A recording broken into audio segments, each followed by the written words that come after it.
Hello mga kakarpentero, mayroon po tayong bagong project.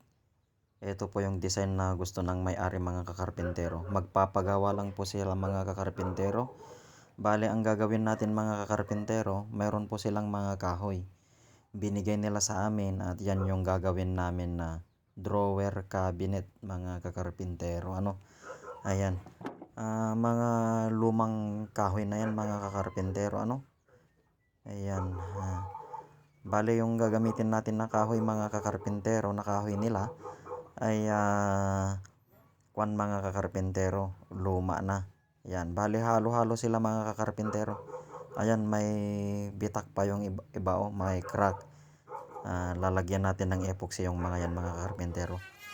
Okay mga kakarpentero, samahan nyo kami hanggang sa matapos mga kakarpentero.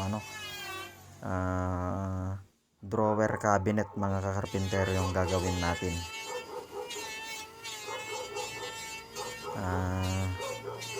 Yung mga drawer niya mga kakarpentero ay maglalagay tayo ng drawer guide mga kakarpentero. Yung drawer guide na mga de-bearing mga kakarpentero para malambot yung drawer niya mga kakarpentero. Ayan, nakaprepare na tayo mga kakarpentero. Ayan yung sidings niya. At saka yan yung top at saka yung sa lower part niya mga kakarpentero. Samahan nyo kami mga kakarpentero hanggang sa matapos. At sana ay magustuhan nyo nga may-ari mga kakarpentero. Ayan mga kakarpentero, magde-design na tayo. Ayan, pag makadesign tayo, magsasander tayo. At mag-a-assemble tayo mga kakarpentero pag nasander na natin. Ayan, yan yung mga pyesa ng mga drawer niya mga kakarpentero. Ayan mga kakarpentero, mag-a-assemble na tayo.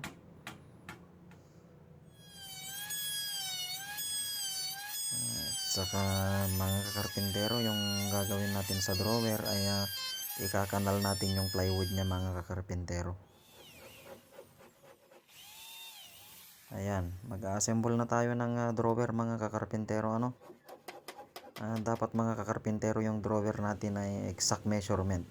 Kasi mayroon pong guide dyan mga kakarpentero na ilalagay sa dalawang gilid niya mga kakarpentero. At saka yan, na-assemble na natin. Maglalagay na lang tayo ng framing at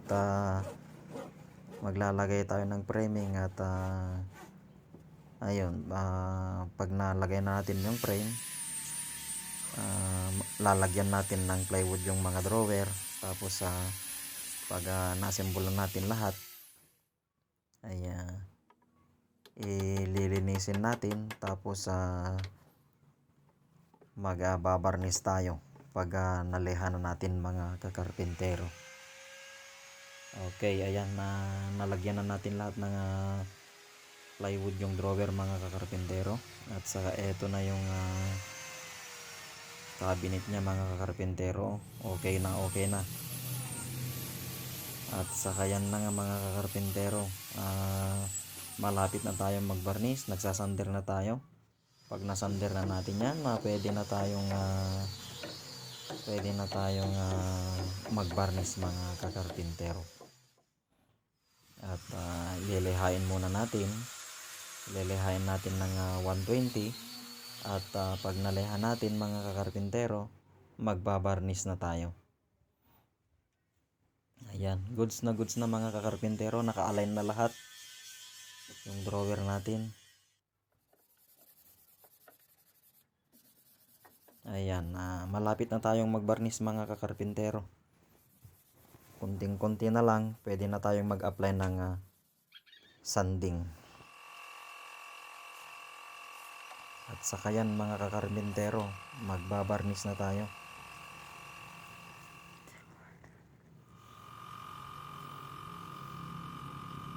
Ayan yung mga drawer niya mga kakarpentero.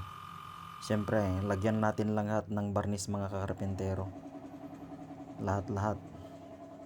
Okay, ayan na mga kakarpentero, nakakulay na tayo. Malapit na tayong mag-top coat mga kakarpentero.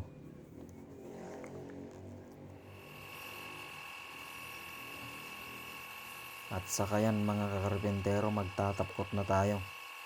Ayan yung last coat niya mga kakarpintero. Ayan mga kakarpintero, glossy na.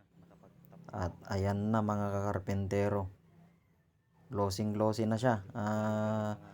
Pwede na tayong malapit na tayo mag-deliver.